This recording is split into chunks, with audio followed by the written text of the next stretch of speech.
Olá! Chegamos a mais uma aula do curso de extensão Queimadas do Pantanal como contexto para a interdisciplinaridade do ensino de matemática para os anos finais do ensino fundamental. Nas últimas aulas, vimos a importância da contextualização das diferentes áreas do conhecimento, assim como a proposta da nova BNCC, que traz para a sala de aula uma interação com os conteúdos do dia a dia da vida do aluno. Vimos também a importância do bioma do Pantanal, tanto para a Terra quanto para o nosso país. E também vimos alguns dados atuais da situação que o Pantanal vive com as diversas queimadas, muitas vezes iniciadas pela ação humana, que estão destruindo a fauna e a flora desse bioma. Hoje, nossa aula vai além da teoria e informação. Iremos aprender a empregar as frações utilizando os dados atualizados relacionados ao Pantanal. Então, peguem um lápis, o caderno, para entrarmos no mundo da matemática. A nossa aula de hoje é sobre um conteúdo que muitas vezes os alunos têm grandes dificuldades. Esse conteúdo ele é visto desde o 6º ano do ensino fundamental. Mas afinal, o que são frações? Bom, frações é toda vez que a gente quer dividir algo, um inteiro, em partes iguais. Por exemplo, a gente divide o Brasil em 6 biomas: a Amazônia, a Caatinga, o Cerrado, a Mata Atlântica, o Pampa e o Pantanal. Nesse caso, nós estamos dividindo o território brasileiro em partes iguais, que chamamos de biomas. Nessa representação, nós temos aqui um gráfico em forma de pizza que mostra a quantidade de focos de queimadas que a gente tem entre 1º e 17 de agosto.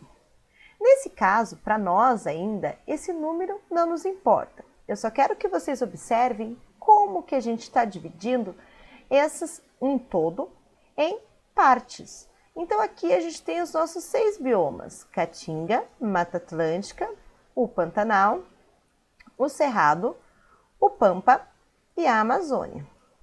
Se eu falar para vocês que nas nossas aulas desse curso de extensão nós vamos trabalhar apenas com o bioma do Pantanal, eu posso falar para vocês que nós vamos trabalhar apenas 1/6 dos biomas brasileiros. Bom, por que 1/6? 1 é o numerador. O numerador é sempre aquilo que a gente está analisando. Então, se a gente está analisando o bioma do Pantanal, ele vai ser o nosso numerador. 6 a gente chama de denominador. O denominador vai ser aquele que é o todo, o tudo. Então, se a gente tem um total de 6 biomas e a gente está analisando eu posso dizer que eu estou analisando 1/6 dos biomas brasileiros. Dessa forma, a gente tem vários exemplos. Eu posso dizer para vocês que hoje eu comi uma pizza de 4 pedaços e desses 4 pedaços eu comi 2. Como que eu vou representar, o quanto que eu comi de forma de fração? Então, se a minha pizza tinha 4 pedaços, quer dizer que o meu denominador, que é o meu total, é o 4. Então, o meu 4 vai ser o denominador. Mas eu falei para vocês que eu comi 2. Então, o 2 vai ser o numerador. Dessa forma, eu também posso representar o que eu comi em forma de fração. Assim, as frações elas são bastante utilizadas no nosso dia a dia. Se você reparar, a gente utiliza essas frações a todo momento, representando o que a gente comeu, representando o que a gente gastou e assim por diante. Isso é muito importante para o nosso dia a dia. E se você entende como que é a estrutura da fração, fica bem mais fácil de nós entendermos o resto. As frações elas também podem ser representadas em forma de gráfico. Nesse caso, a gente tem um gráfico de pizza. Esse gráfico de pizza ele está dividindo o todo em 6 partes. Mas os gráficos eles podem ser de formas diferentes. Podem ser quadrados, retangulares, podem ser hexagonais, redondos, da forma que você quiser.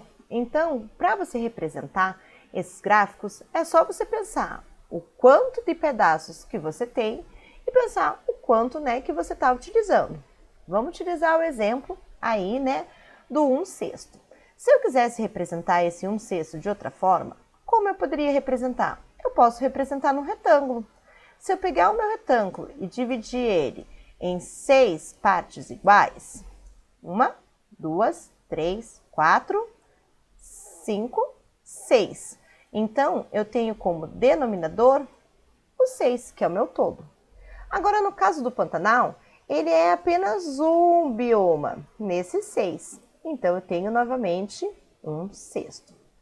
Agora, se eu quiser representar a pizza que eu comi em forma de quadrado, também posso fazer em forma de quadrado. Então, aqui eu tenho 4 partes. Então, a minha pizza tinha 4 partes. Então, o 4 ele continua sendo o denominador, que é o meu todo, e eu comi 2 partes dela, que vai ser o meu numerador. Então, dessa forma, a gente pode representar de várias formas essas frações. Sempre lembrando que o denominador é o meu todo, é a quantidade total que eu dividi o meu todo em partes iguais. E o numerador é aquilo que eu quero analisar. O que representa o nosso Pantanal, o que representa as partes da pizza que eu comi. Um dos exemplos que a gente tem aí é sobre a Amazônia. A Amazônia ela registrou um aumento de 0,3 das queimadas em relação a setembro do ano passado. Então, de acordo com esse dado, a gente consegue entender que o total de partes que eu tinha da Amazônia, nesse caso eu dividi em 10. Então, aqui eu tenho um gráfico de pizza mostrando essas 10 partes. Ó. Aqui temos 1, 2, 3, 4, 5, 6, 7, 8, 9, 10 partes. Então, eu peguei a minha Amazônia e dividi ela em 10 partes. Então, nesse caso, 10 é o meu denominador. Agora, eu estou falando que a Amazônia registrou 3 das 10 partes de queimadas em relação ao ano passado. Então, aqui está representado pintadinho, ó, as 3 partes que foram relacionadas. Então, dessa forma, eu tenho aqui uma fração. O 3 é meu numerador e o meu 10 é meu denominador. Então, aqui eu estou representando isso de 3/10. Olha um outro exemplo. 3/25 das áreas originais do Pantanal já haviam sido perdidas até 2019. Então, se eu pegar o Pantanal e dividir em 25 partes, 3 dessas partes já não existiam lá no ano passado. Imagine agora, após a queimada. Podemos representar isso? Claro que podemos. Você pode aí fazer um quadrado, você pode fazer um retângulo da forma que você quiser, aonde você vai dividir esse quadrado ou esse retângulo em 25 partes e dessas 25 partes você vai pintar 3, que vai representar 3/25. Então, dessa forma, é muito fácil você entender o que é o numerador e o que é o denominador. E também a forma com que a gente consegue representar essas frações. As frações, além da gente saber qual numerador e denominador nós temos, a gente também classifica elas em diversos tipos de frações. Esses tipos de frações vão levar em conta justamente esse numerador e esse denominador. Então, dessa forma, a gente consegue classificá-las e entender melhor como que elas são representadas. O primeiro tipo é as frações próprias. Essas frações próprias são aquelas onde o numerador é sempre menor que o denominador. Pensa lá na minha pizza, né? Eu falei para você que a minha pizza ela tinha 4 partes e que dessas 4 eu havia comido 2, né? Isso quer dizer o quê? Que 4 é meu denominador e 2 é meu numerador. Então, o meu 2, que é meu denominador, é menor que o 4. Se a gente pensar, parece muito mais coerente essa forma de representar, mas nem sempre é assim. As frações impróprias são aquelas onde o denominador é menor que o numerador. Veja alguns exemplos. 8 sobre 8, 7 quintos e 13 10avos. Vamos entender isso. Essas frações impróprias, elas têm como denominador sempre um número menor que o numerador. Mas elas vão ser classificadas de duas formas. A gente tem as frações impróprias que a gente chama de não aparente, certo? E aquelas que a gente chama de aparente. Bom, deixa a gente falar um pouquinho da não aparente. A fração não aparente é aquela que eu não consigo dividir o numerador pelo denominador. Um exemplo aqui, ó, 7 quintos. Então, 7 quintos, ela é uma fração imprópria. Por quê? Porque o meu denominador, ó, ele é menor que o meu numerador. Agora, eu posso dividir 7 por 5? Não. Então, ela é uma fração que a gente chama de imprópria não aparente, certo? Agora, vamos observar essa outra fração aqui, 8 oitavos. Então, 8 oitavos a gente classifica para uma fração imprópria aparente. Por que aparente? Porque 8 oitavos a gente pode dividir. 8 divididos por 8 é igual a 1. Lembrando que a fração, ela significa dividir, divisão. Então, toda vez que você vê uma fração, lembre-se que um número está dividindo o outro. O 3, nesse caso aqui, 3 quintos, está dividindo 5. O 1, ele está dividindo 2. Dessa forma, o 8 também está dividindo 8. Então, 8 divididos por 8, ele vai ser igual a 1. Então, quando isso acontece, a gente chama de uma fração imprópria, mas que ela é aparente. Vamos para outro exemplo. Eu tenho 2 sobre 1. Toda vez que a gente fala de um número inteiro, ele sempre vai estar sobre 1. Então, se eu falar para vocês que hoje fez 30 graus, então é 30 também sobre 1. Então, lembre que qualquer número inteiro, ele também pode ser representado na forma de fração. Então, nesse caso, o 2 é maior do que 1. Então, ele também é uma fração imprópria. Agora, a gente pode dividir o 2 por 1? Não. Então, ele vai ser classificado como uma fração imprópria não aparente. Além disso, nós temos frações mistas. O que é uma fração mista? A fração mista é aquela que é composta por um número fracionário e também um número inteiro. Vejamos lá, 1, 2 sétimos. Então, o 1 é o nosso número inteiro e 2 sétimos é a minha parte. 8, 3 quintos. O 8 é o meu número inteiro e 3 quintos são as partes. Então, dessa forma, a gente tem vários tipos de frações. Conhecendo esses tipos de frações, é muito mais fácil da gente entender que a fração é sempre uma divisão. E toda vez que a gente conseguir dividir ela, no caso de uma fração imprópria, a gente vai chamar de aparente. No caso de uma fração imprópria não divisível, vai ser a não aparente. No caso de uma fração onde o denominador ele é maior do que o numerador, a gente tem uma fração própria. E onde aparecer um número inteiro, nós teremos uma fração que a gente pode chamar de mista.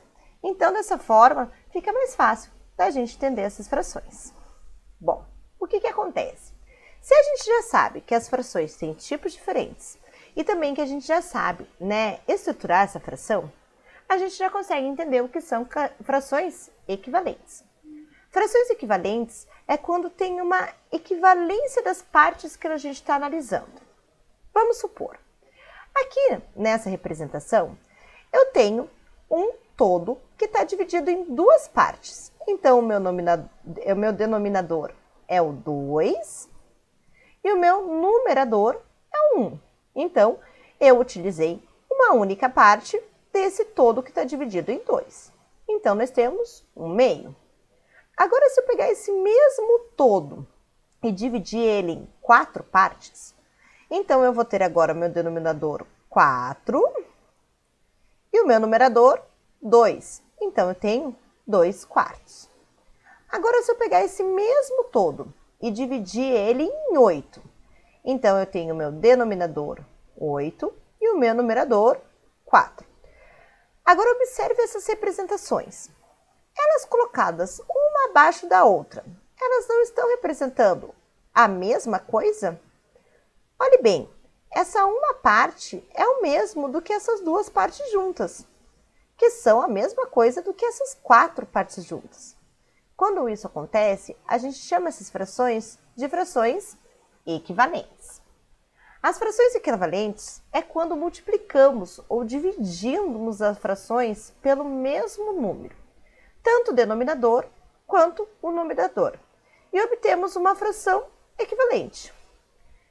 Olhem esses exemplos, né? Vimos, por exemplo, que 1/6, né, da nossa área aí de bioma do Brasil é representada pelo Pantanal. Agora, a gente poderia representar esse 1/6 de outra forma? Claro que poderíamos. Por exemplo, se eu multiplicar esse numerador, que é 1, por 2, eu tenho o resultado de 1 vezes 2, 2. Agora, se eu multiplicar esse denominador por 2, 6 vezes 2, eu tenho 12. Então, eu obtive uma fração chamada de equivalente, que é 2 12avos. Agora, posso fazer diferente também. Se eu quiser encontrar uma outra fração equivalente a esse 1/6, eu posso multiplicar, por exemplo, por 3. Se eu multiplicar tanto o numerador e o denominador também por 3, eu também vou encontrar uma fração equivalente. 1 vezes 3 dá 3. 6 vezes 3 dá 18. Então, eu tenho aqui 3 por 18avos. Isso aqui eu sempre vou fazer quando eu quiser uma fração equivalente. Agora, e se eu quisesse encontrar uma fração equivalente do 3/18avos? Eu poderia tanto multiplicar por um número qualquer o numerador e o denominador, quanto dividir. Se eu dividir 3 aqui por 18, dividir 3 e 18, eu vou ter essa 1/6. Então, assim, a gente descobre que eles são equivalentes. Olhando a representação aqui do lado, a gente tem essa primeira parte, que a gente tem 1/2, aonde eu utilizei uma parte do meu todo que foi dividido em 2. Agora, olha o que acontece se eu multiplico isso por 2. 1 vezes 2, eu tenho 2. 2 vezes 2, eu tenho 4. Então, eu tenho 2 quartos, que é essa representação aqui embaixo, como uma fração equivalente. Agora, se eu fizer essa mesma coisa, a mesma multiplicação nessa parte de baixo, então eu vou multiplicar 2 vezes 2, que vai dar 4. 4 vezes 2, que vai dar 8. Então, eu também tenho uma fração equivalente. Aqui, observando essas representações, a gente consegue perceber bem o porquê que eles são equivalentes. Porque independente do quanto que eu estou dividindo aquele todo, ele está representando a mesma quantidade. Então, dessa forma, fica muito mais fácil da gente entender o como que as frações elas podem representar de jeitos diferentes uma mesma coisa. Além disso, podemos entender o que é uma simplificação de frações. A simplificação de frações ela vai com a mesma ideia que a gente estava vendo até agora. Vamos supor, nós temos uma fração que é 8/20avos, certo? E eu quero simplificar ela, porque eu acho que 20avos é um número muito grande. Eu posso simplificar ela? Posso. Como que eu vou fazer? Achando uma fração equivalente. Como eu quero um número menor, eu vou dividir ela em vez de multiplicar. Então, por exemplo, eu posso dividir esse 8, eu posso dividir por 2. 8 divididos por 2, eu tenho o resultado 4. 20 divididos por 2, eu tenho o resultado 10. Então, 4 décimos vai ser a minha fração que é equivalente. Ah, mas eu ainda acho 10 um número muito grande. Será que eu posso diminuir? Posso. Eu posso dividir novamente. O 4 ele é divisível por 2. Então, 4 divididos por 2, a gente tem o número 2. 10 divididos por 2, eu tenho o número 5. Então, 2 quintos, ele também é uma fração equivalente. E agora, se eu quiser deixar ainda menor, eu posso fazer? Bom, 2 e 5, a gente consegue dividir por um mesmo número? Infelizmente não. Então, o 2 eu poderia dividir por 2, mas o 5 ele não é divisível por 2. Ele não dá um número inteiro. Então, aqui, para que a gente chegue a uma fração que é equivalente, a gente sempre precisa dividir por um número inteiro. E a resposta dele tem que ser um número natural. Então, nesse caso, não conseguimos mais dividir. Essa forma aqui, a última que a gente encontrou, a gente chama de fração irredutível. Então, eu posso simplificar as minhas frações até encontrar as minhas frações que a gente chama irredutível. Então, dessa forma, fica bem mais fácil da gente entender como é que é a fração.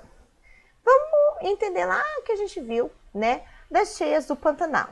A gente viu uma informação dizendo que 2/3 das cheias, né, do Pantanal quando acontecem as cheias, inunda 2/3 da região, né, do Pantanal. Então, quando a gente tem aquele período de cheias no Pantanal, 2/3 de toda a região do Pantanal fica inundada. Agora, se eu quisesse representar esses 2/3 com outro número, eu poderia representar? Poderia sim. Eu poderia achar uma fração que fosse, por exemplo, equivalente. Então, 2/3, para eu achar uma fração equivalente, eu posso multiplicar por qualquer número, né, que eu queira fazer equivalência. Vamos fazer por 5, por exemplo. Então, eu vou multiplicar tanto o numerador quanto o denominador. 2 vezes 5, eu tenho 10. 3 vezes 5, eu tenho 15. Então, 10 quinzeavos também representa a parte do território do Pantanal que é inundado na época das cheias. Agora, se eu tiver os 10 quinzeavos e quiser reduzir até encontrar essa fração, né, irredutível, o que eu vou fazer? Eu vou fazer o processo ao contrário. Eu vou dividir por 5, porque 10 é divisível por 5 e 15 também é divisível por 5. Então, 10 divididos por 5, eu tenho 2 e 15 divididos por 5, eu tenho 3. Ah, mas eu posso achar um número ainda menor? Agora não dá. Por quê? Porque o 2 ele não é divisível pelo mesmo número que o 3. Então, aqui eu tenho a minha fração irredutível. Então, dessa forma, eu posso simplificar as frações, deixando essas frações com números menores, né? Que ficam mais fáceis de serem entendidos e mais fácil de ser analisados.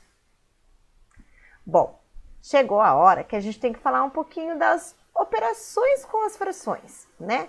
As operações que a gente vai ver aqui é a adição e subtração.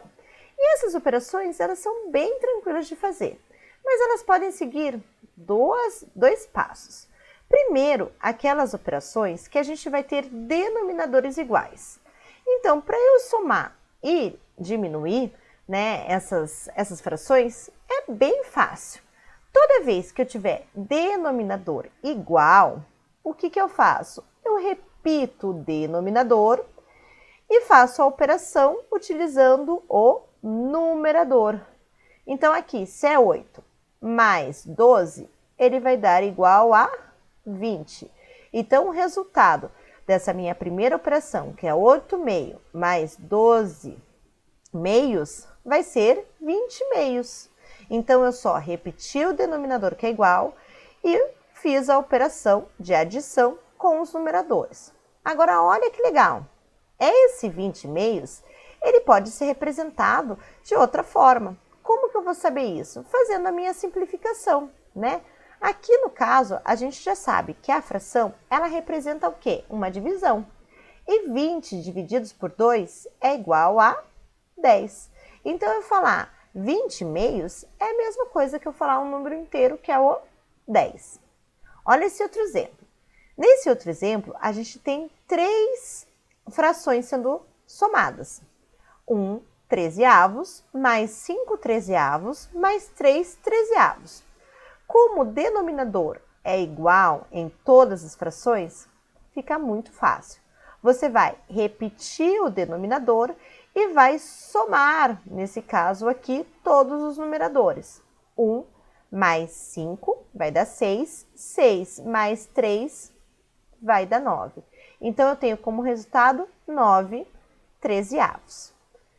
Aqui, a gente vai fazer a mesma coisa, mas agora eu tenho 4 frações. Então, eu tenho 14/23 mais 7/23 mais 2/23 mais 23/23. Então, se a gente reparar, todos eles vão ter o 23. Então, como que a gente vai fazer isso?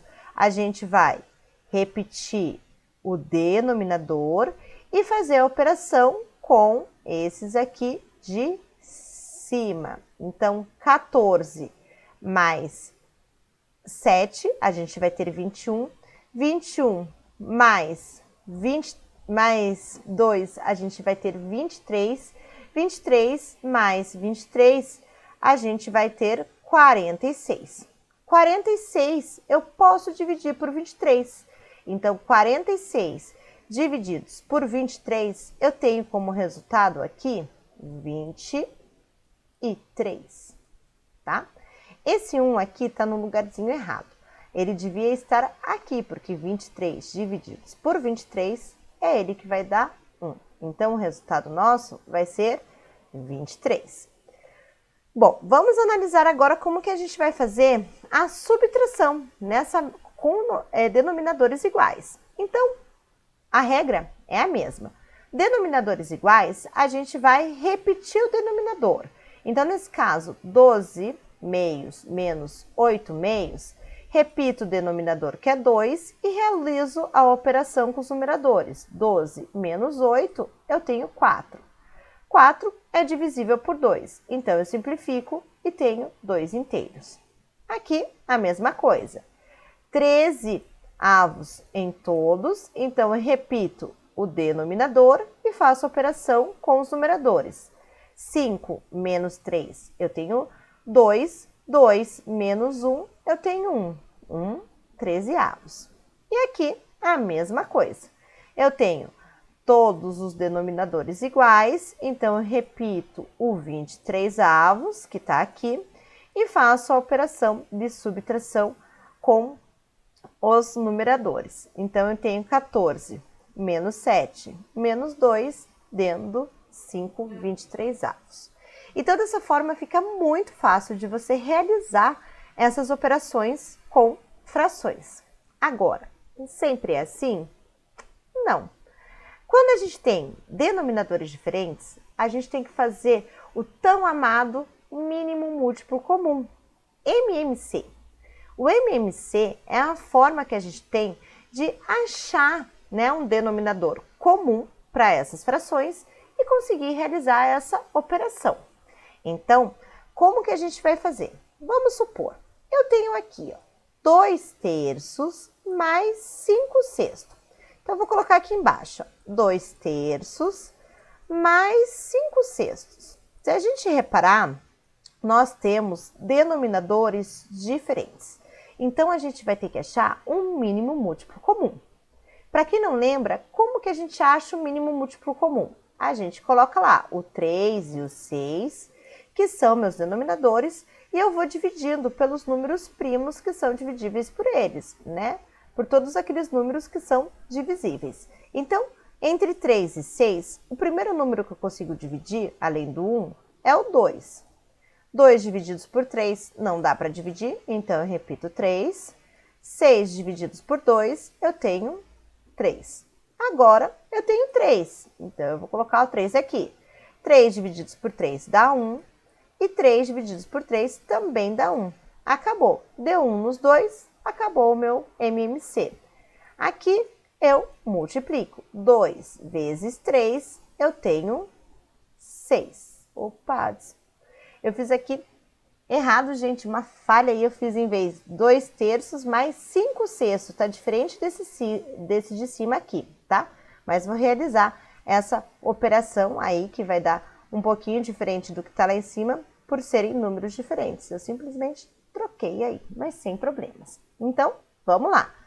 Realizando essa operação aqui, eu tenho o 6 como, né, um mínimo múltiplo comum e vou fazer, ó, 6 divididos por 3 vai dar 2. Esse 2 que deu da minha operação aqui de divisão, eu vou multiplicar com esse 2 aqui de cima. 2 vezes 2 vai dar 4, certo? Mais, que é a minha operação, mais 6 divididos por 6 vai dar 1. Esse 1 aqui eu vou multiplicar por 5. 1 vezes 5 dá 5. Agora é só fazer a operação. 4 mais 5, eu tenho 9. 9 sobre 6. Ah, mas olha lá. Aqui a gente consegue também fazer uma simplificação. 9 e 6 são múltiplos de 3, então eu posso simplificar. Eu divido 3 e eu divido por 3. 9 divididos por 3 dá 3. 6 divididos por 3 dá 2. Então, meu resultado é 3 meios, tá? Então, dessa forma, a gente consegue fazer uma operação com denominadores diferentes. Vamos ver esse aqui de cima, então, ó. 3 meios mais 6 quintos. Vou fazer a mesma coisa. Vou encontrar o MMC entre 2 e 5. Nesse caso, é o 10. 10 eu vou fazer divididos pelo primeiro denominador, que é 2, vai dar 5. 5 vezes 3 deu 15. 10 divididos por 5 dá 2. 2 vezes 6 dá 12 aqui. 15 mais 12, eu tenho um total de 27 décimos. Então, dessa forma, eu também consegui fazer aí, né, essa adição. A subtração é a mesma coisa. Se eu tenho denominadores diferentes, eu vou encontrar o MMC, que é o mínimo múltiplo comum. É aquele número comum que eu tenho entre todos eles. No caso aqui, a gente tem 3 denominadores. Então, eu vou fazer o MMC entre 3 números. 3, 2 e 6. Vou encontrar. Ó. Primeiro, a gente divide por 2. Então, 3 não dá para dividir. 2 divididos por 2 dá 1. E o 6 divididos por 2 dá 3. Agora, eu divido por 3. 3 divididos por 3 dá 1. Esse aqui eu já tinha 1. E 3 divididos por 3 também dá 1. Então, 2 vezes 3, o MMC nesse caso também é 6. Então, eu coloco o meu denominador agora 6. 6 divididos por 3 dá 2. 2 vezes 4, eu tenho 8. 6 divididos por 2 dá 3. 3 vezes 7, eu tenho 21. 6 divididos por 6 dá 1. 1 vezes 5 dá 5. No caso aqui é subtração, então eu diminuo todos os numeradores. 8 menos 21 menos 5, eu vou ter 18 sobre 6. Não esquecendo da regrinha dos sinais. Então, aqui, nesse caso, o meu sinal é negativo. Então, a minha resposta é menos 18 sextos. Mas esse 18 sextos, ele também é divisível. Então, eu posso dividir, simplificar ele. 18 divididos por 6, eu tenho o resultado menos 3. Nunca esquecendo do sinal. Muito importante a gente sempre lembrar da regrinha de sinal para fazer essas operações. Então, dessa forma, eu consigo fazer tanto a adição quanto a subtração. Bom, vamos ver um problema aí que eu vou deixar para vocês resolverem, tentarem resolver sozinhos e daí posto lá no nosso Google Classroom o resultado para vocês. O Pantanal é um dos mais valiosos patrimônios nacional do Brasil. É a maior área úmida continental do planeta, com aproximadamente 210 mil quilômetros quadrados, sendo 110 mil quilômetros quadrados em território brasileiro, cobrindo parte dos estados de Mato Grosso e Mato Grosso do Sul. As chuvas fortes são comuns nessa região. O equilíbrio desse ecossistema depende basicamente do fluxo de entrada e saída de enchentes. As cheias chegam a cobrir até 2/3 da área pantaneira. Durante o período chuvoso, a área alagada pelas enchentes pode chegar a um valor aproximado de... Bom, vamos lá. Como que a gente vai resolver? Ele está querendo que eu descubra qual é o valor desse território que as cheias acabam encobrindo nessa época. Então, ele está dizendo aqui que o Pantanal ele tem cerca de 210 mil quilômetros e 140 mil quilômetros está em território brasileiro. Eu vou achar 2/3 de toda a área do Pantanal, né? Porque a área Pantanal, independente, né, da região que ele está, ele vai ser encoberto, né, por essas cheias, certo? Então, o que eu vou fazer, né? Eu vou fazer 2/3 da área ali que ele está me dando. Então, 2/3 de a área que eu tenho no Brasil, vamos utilizar a área do Brasil, é de 140 mil. Então, eu vou achar 2/3 de 140 mil, tá? Então, quero saber como é que vocês farão para achar isso. Vou dar uma dica. Toda vez que eu tiver o D, eu vou multiplicar. Então, se eu achar 2/3 de 140, eu vou fazer 2/3 vezes 140. Para a gente multiplicar a fração, a gente transforma esse número inteiro em fração. Então, a gente coloca o 1 embaixo. Agora, a multiplicação é super fácil. Você vai fazer 2 vezes 140 e 3 vezes 1. Então, vou deixar esse desafio aí para vocês, já com essa dica. E depois eu posto lá para vocês o resultado, o gabarito bem bonitinho. Então, para que a gente possa entender essas frações elas vão pertencer ao conjunto dos números racionais. Já conhecemos os números naturais. Os números naturais que são representados por n compreendem os números positivos, 0, 1, 2, 3, 4 e assim por diante. Os números inteiros representados pela letra Z, eles compreendem dos números negativos, né, até os positivos. Por exemplo, -3, -2, -1, 0, 1, 2, 3 e assim por diante. E agora nós temos os números racionais. Os números racionais são aqueles números que são representados por fração. Fração sempre vai apresentar um numerador, um denominador, aonde esse numerador ele tem que pertencer aos números inteiros e o denominador também tem que pertencer aos números inteiros. A única exceção é que o b, o denominador, ele sempre tem que ser diferente de zero. Por quê? Porque nós não conseguimos dividir alguma coisa por zero, né? Eu tenho 5 balas, quero dividir com 0 amigos. Quantas balas fica o meu amigo? Não tem amigo nenhum, então como que eu vou dividir? Então, como a gente não consegue dividir nada por zero, não tem como nesse denominador a gente ter esse número. Então, todo e qualquer número inteiro que for divisível, mas não por zero, vai entrar no conjunto dos números racionais. Então, por exemplo aí, se eu falar para vocês, -3 sétimos. -3 sétimos é um número racional? É, porque -3 é um número inteiro e 7 também é um número inteiro. 1/2 é racional? Sim, porque 1 é inteiro, 2 é inteiro. Sei lá, 59 100avos. É um número racional? Sim, porque 59 é um número inteiro e 100 também é um número inteiro. Assim, dessa forma, fica mais fácil de entender que todo e qualquer número ele pode ser representado da forma racional.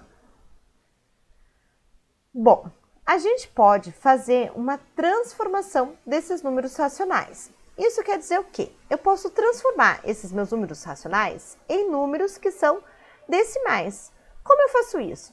Se a gente já aprendeu que o número racional, ou seja, a fração, ela tem um numerador que é divisível, que divide um denominador, se eu dividir 1 por 4, eu tenho o resultado de 0,25.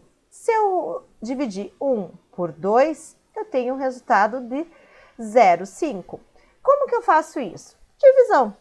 1 divididos por 2, por exemplo. Como que a gente faz essa divisão? 1 é um número menor do que 2, não dá para dividir, então eu coloco o 0. Coloquei o 0 aqui, coloco o 0 aqui e a vírgula. 10 dá para dividir por 2? Dá. 5 vezes 2 eu tenho 10. 10 menos 10 eu tenho 0. Então, meu resultado é 0,5. Então, agora, eu transformei o meu número que estava aqui em fração, um número racional, em um número decimal. Ah, mas a gente pode fazer essa transformação em número decimal de qualquer número? Sim, tenta aí, ó. Faz aí. 3 quartos, divide aí. Dá 0,75. Faz aí o que a gente falou. 2 terços, que é a capacidade lá que é inundado do Pantanal. Então, 2 terços. Quanto que vai dar em número decimal? Vamos fazer juntos. Ó, vou fazer aqui no cantinho. 2 dividido por 3. 2 divididos por 3 não dá. Então, eu coloco 0. 0, vírgula. Agora, 20 divide 3. Vamos achar o mais próximo. 3 vezes 6 é 18. Então, eu vou colocar o 6. 6 vezes 3 dá 18. 20 menos 18, eu tenho 2. 2, a gente não sabe, né, se é por 3. A gente já sabe que não é divisível por 3. Então, eu coloco mais um 0. Ah, mas agora eu coloco o 0 aqui? Não, não vai colocar mais um 0, porque você já colocou esse 0 e já colocou a vírgula. Então, 20 divididos por 3, a gente já viu que o mais próximo é o 6. 6 vai dar 18. Então, aqui a gente tem uma dízima periódica, porque ela vai dar toda hora 6. Então, a gente vai ter aqui como resultado do 2 terços 0,66666, certo? Então, qualquer número racional, ele pode se transformar no número decimal. Olha esses casos aqui, ó. 31 centavos. Dá para eu dividir e fazer um número decimal? Dá sim, é só você dividir. Mas aí tem um macetinho, né, para você lembrar lá. Para você dividir um número por 100, 10, 1000, é só você contar quantos zeros tem e andar as casinhas. Olha lá, nesse caso, o 100 tem 2 zeros. Eu tenho 31. 31 quer dizer que a minha vírgula está aqui, ó, tá depois desse 31. Então, eu vou andar essa casinha a quantidade de zeros. Eu tenho 2 zeros, então a minha casinha vai andar uma casa, pulou 1. Agora vai andar 2 casas, pulou o 3. Então, ela vai ficar aqui. Então, eu vou colocar 0,31. Pronto, já tenho o número decimal relacionado a essa fração. Então, assim, fica muito mais fácil de você fazer essas operações, né, de decimais, utilizando números com 10, 100 e 1000. Então, hoje, gente, a gente entendeu um pouquinho aqui dos números fracionários. Claro que a gente tem várias outras, né, aplicações dos números racionais, das frações, outras operações como a multiplicação e a divisão, que infelizmente não dá para a gente ver, mas a gente focou em ver conteúdos que são aqui relacionados ao 6º e ao 7º ano. Na próxima aula, a gente vai falar um pouquinho dos números, né, representados de forma de porcentagem, que já é um conteúdo aplicado ao 8º e 9º ano. Espero que vocês tenham gostado, espero que tenham entendido, espero que tenham aprendido e relembrado. Vejo vocês amanhã, uma boa noite e até logo!